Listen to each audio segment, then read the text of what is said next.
Ja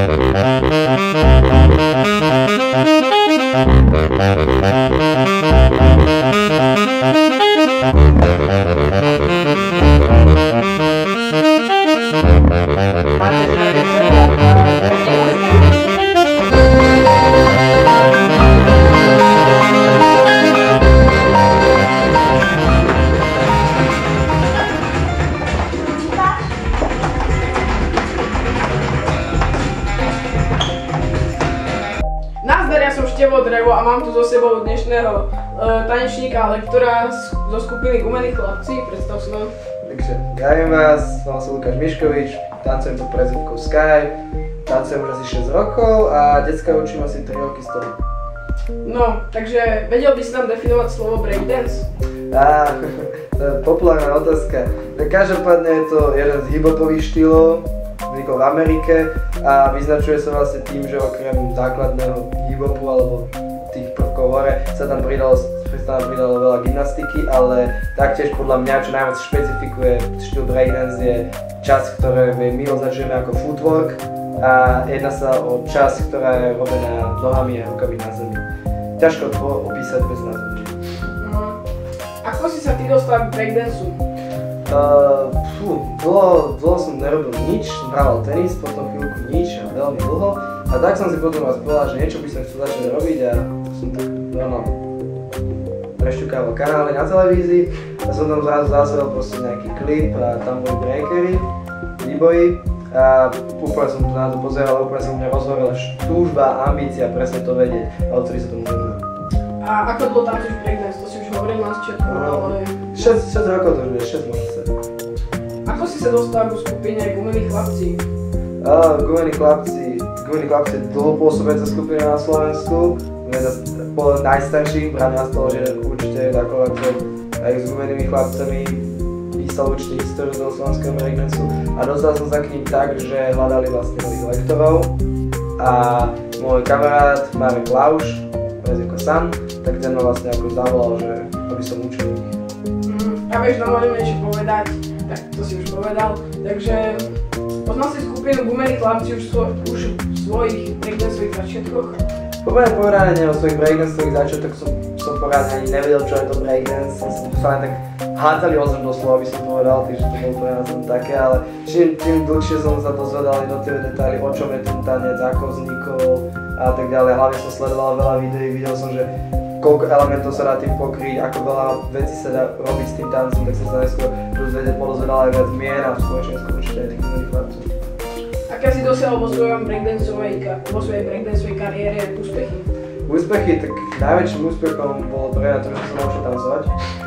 Samozrejme, veľmi veľa trikov k tomu a tak. Zmenilo mi to celý život, ako som sa pozeral na život, ako tancujem.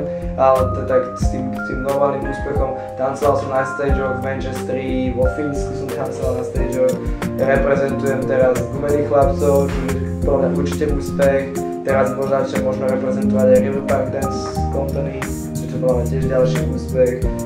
Na niekoľkých súťažach sme reprezentovali, dokonca súťaž Liptovskú Hrádku sme ja a moji kamaráti vyhrali, takže je tam o tom určite niečo, čo sa dá hovoriť. Aké sú tvoje ciele v budúcnosti? Zamestnať sa. Nie, v tanci. V tanci sú moje cieľe zlepšovať, samozrejme v tanci, ale hlavne určite aj posúvať tú mladú generáciu, učiť ich, ako pristupovať k tomu breaku, lebo ja som začínal, keď som zahádzal, nevedel som, čo robím. Takže presne teraz viem, že tí mladí ako potrebujú vedenie a chcem ísť doviesť niečomu a vždycky je rád pre trénera vidieť úspechy svojich žiakov. Od koľkých rokov by si odporúčal začať breakdance u detí? Od koľkých rokov? Dobrá otázka. Teraz učím 11-ročné deti, 12-ročné a celkom im to ide, takže by som povedal, že vtedy je to už docela ideálne, ale povedal by som medzi tými 11-14 rokov by to bolo také úplne ideálne. Ja som začal dosť neskoro, 17 až. A odporúčal by si breakdance pre dievčatá? Keď ich to baví, prečo nie? Akože je to vyslovene, že čo sa týka tých štýlov, je to jeden z tých takých mačovskejších, najviac poučených pre chalanov, ale poznám baby, ktoré robia breakdance a robia ho lepšie ako ja vo svete, takže určite prečo nie, keď to baví, nech ide do toho. Ty si vlastne lektor, takže skúsil by si nám opísať svoju breakdanceovú hodinu? Jasné, takže dojdem vždycky na čas. Keď dojdem vlastne, tak samozrejme na začiatok stávam chalanom rozbehať sa, nech sa tomu zahrajú.